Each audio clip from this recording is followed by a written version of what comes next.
கர்த்தா யாரு? பிதாமகன் யாரு? தோற்றுனர் யாரு? மூலம் யாரு? அவர் பல இடங்களை துளுக்கன்னே சாடிட்டு இருக்காரு. நீ வெளிநாட்டுக்காரங்கிறாரு. உனக்கு என்ன இங்க வேலைங்கிறார். உனக்கு என்ன இங்க வேலைங்கிறாரு.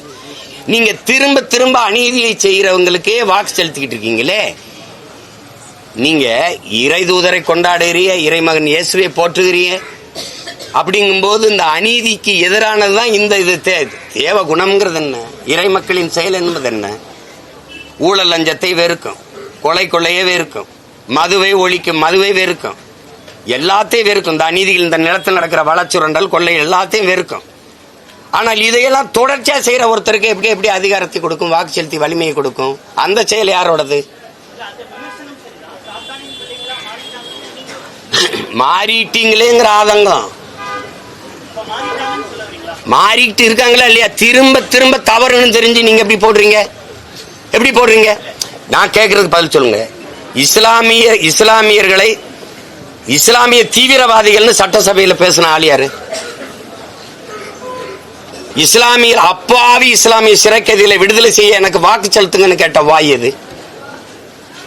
அப்புறம் எங்களுக்கு உடல் நலிவுற்று போயிருச்சு, முன்விடுப்பு தாங்கன்னு இஸ்லாமிய சிறை கைதிகள் அங்க போய் உச்ச நீதிமன்றத்தில் வழக்கு தொடுத்து இவர்களை விடுதலை செய்யுங்கள் என்று நீதிமன்றம் சொன்ன பிறகு இவர்கள் எந்த மனநிலையில் உள்ளே சென்றார்களோ அதே மனநிலை 30 ஆண்டு கழித்து அதே மனநிலையில தான் இருக்கிறார்கள். இன்னும் இவர்களை வெளியில விட்டால் இங்க இருக்கிற இந்து தலைவர்களின் உயிருக்கு ஆபத்து, அதனால் விட முடியாதுன்னு பதில் மனு தாக்கல் செய்தது யாரு? இவர்களுக்கு எப்படி நீங்க வாக்கு செலுத்தி வலிமை சேர்க்க முடியுது?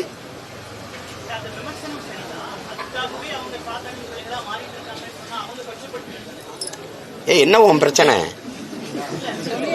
ஆதங்கத்துல ஒருத்தன் சொல்லுவான்ல, அக்கறை இருக்கும்போது ஏன் இப்படி பண்ணிட்டு இருக்க? நீ திரும்ப திரும்ப அந்த தவறை ஏன் செய்யற அப்படின்னு கேட்க எனக்கு உரிமை இல்லையா?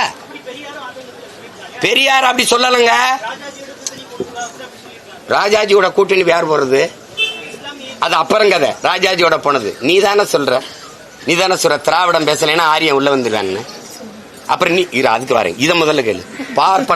பார்ப்பனர்கள் நம்மில் கீழான கீழ் சாதி மக்கள், கிறிஸ்தவர், இஸ்லாமியர்கள், இவர்கள் இந்த கூட்டங்கள், இந்த குழுக்கள் நம் எதிரிகள். இதை எப்படி பாக்குறீங்க? இது எதிரிகள்ங்கிறது எப்படி? இந்த எதிரிகள் தான் உங்களுக்கு தினம் ஓட்டு போட்டு ஒவ்வொரு தேர்தலையும் நிறுத்திட்டு இருக்காங்க. இவர்கள் எப்படி எதிரிகள்? உங்களில் கீழானவன் யாரு? நீங்க யாரு? முதல்ல நம்மில் கீழானவர்னா அந்த நம் யாராரு?